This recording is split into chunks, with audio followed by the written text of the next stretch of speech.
Hello, everybody, and welcome back to the 2021 SAC Virtual Football Media Day.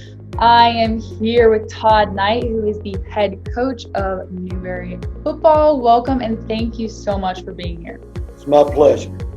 Thank you for having me today. Of course. So to jump right into things, obviously 2020 was a very challenging year for everyone, coaches and players, everyone in between. How have you, this is kind of a two-part question, how have first you adapted as a coach through this year and leading into this year? And then what kind of challenges do you think your team is going to face in the fall? To start off with, the 2021 year was unlike no other year. No other year has ever been even close to that. Not one football coach out there has ever been through anything like that. Kid, player, coach, anybody. And the challenges that we all faced every day were just ridiculous, to be quite honest with you. It was a really tough thing to go through with the season being canceled in the fall, and just like everybody else in America, going home and watching some big-time college football, but then our kids, so disappointed, every coach, everybody heartbroken about it. And it was just a blessing to have football in the spring. But again, none of us have ever been through a football season in the spring. Mm-hmm. So it was a learning curve for all of us that we were behind on. But I enjoyed it, quite honestly. It was very refreshing. A different time of the year, where you usually feel like really hot at the beginning of the season. And if you're lucky enough to make it and you're in the playoffs and the season changes, that's a really special kind of time. But in the spring, it was completely different. Yeah. And I think the kids enjoyed it. I enjoyed it. We learned a lot from the spring. Our team, our coaching staff, going through all the COVID protocols. It made day-to-day mundane things very interesting when you had to go through multiple tests throughout the week and all the protocols that you go through with masking and seating arrangements in the film room, seating arrangements on the bus. It made travel extremely difficult, but I think we all learned from it. And this fall, I think the spring has taught us a lot, and it'll pay dividends for us in the fall. Our kids are used to the protocols and the masking. The coaching staff is used to it now. Where it was very, very difficult early, I think we've adapted to it, and we've learned how to practice and how to install and how to watch film and how to control the locker room, the starting times, the ending times, and pull it off. And the spring, I would use the term, the spring was a miracle that we pulled it off. Yeah. Not only just us, I mean us as a conference, not just Newberry. It was a miracle that it got pulled off. And I think now we look back and we go, okay, if we made it through the spring, we can make anything now. Yeah, and definitely. That's our attitude. No, yeah, we definitely agree. I agree with you on that. I mean, if we made it, that's what we call it, our miracle season. If we made it through that, I think we can make it through anything and whatever comes our way, especially now with all, we know more, we've learned, we know more about the virus, we know more about how to handle things. And I love the word used, like adaption, like really taught people to adapt on the fly. And the one thing that I think, fast forward to today, instead of talking about the spring, I really wish, and I'm sure it's like this at a lot of different programs, but I really wish the kids would embrace the vaccination more than they are. We're probably, I would say, 75%, somewhere in that range, and it's confusing to me why a kid won't go ahead and get the vaccine. It makes your life simpler. It makes football season simpler, but it's a personal choice, and and you have to live with it. That's the one thing that I've kind of run into, and I'm sure other coaches have run into that. You're dealing with a kid whose mom is a nurse, and he refuses to get the vaccine. That makes zero sense to me. And I just wish that would be a little bit better with us personally. Yeah, I agree. It's definitely tougher, and then as you said, like it's like their personal choice, so it's hard to kind of get involved in all of that, and it's just kind of a messy, sticky situation. But it is, and with all the things going on in camp that every program deals with, now that's just something extra. It's almost like you've got the haves and the have-nots, the vaccinated and the unvaccinated. How do you set the film room up? How do you start practice? How do you end practice? Do you let the vaccinated go out first, the unvaccinated are over here? It's a different dynamic this fall that really we didn't deal with in the spring. Yeah. We're just going to treat everybody the same way. Yeah. So that's different. Being a little more specific, getting down to football, we've only been outside and practiced one time, going through check-ins and different kind of things that way. But I am pleased with our first day. It was extremely hot. And that was today, right? Today I like it like that. And I want our kids to get used to the heat, but we practice in the morning around 9:30, so it's about half and half. It's not really bad at the beginning of practice, but the last hour or so, that's when the acclimatization really takes place for us, and you get used to the heat. But I've seen a lot of positives with us out there this morning. Kids are excited, obviously. It's day one. The trick to it is, day one, you're up here. Day 13, can you still be here? Yep. Instead of up and down, and a little inconsistency. That's some things that I talk to with our young men, is trying to stay above that line every day. Controlling your effort, your attitude. That's the only two things that you are in total control of. And stay above that line, that line that is acceptable at practice.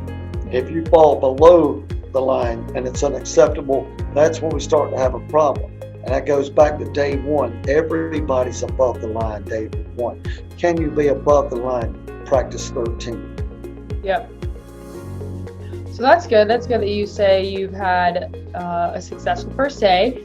With that, let's see, how is your leadership? So I don't know how, every team is different. I don't know how many people come back to each program, but as far as leaders go, do you have a lot coming back, or is this kind of a new, fresh team? Like, what does that look like for you all? Getting the most out of the spring for us, we have a lot of kids that have decided to come back with us this fall. So the leadership is definitely in place on both sides of the ball. I think we have a solid football team. We're not flashy. I think we're more of a power football team. Run game. Our quarterback is athletic. We can throw the football, but I think we're more of a smash mouth kind of team. And when our quarterback does decide to throw the football, or we decide to throw the football, our kid, I love him to death, but he's one of those guys, Dre Harris, that we're all on the sidelines going, no, a touchdown, oh, great play. He's that kid. That's why I've totally gray hair now because of Dre.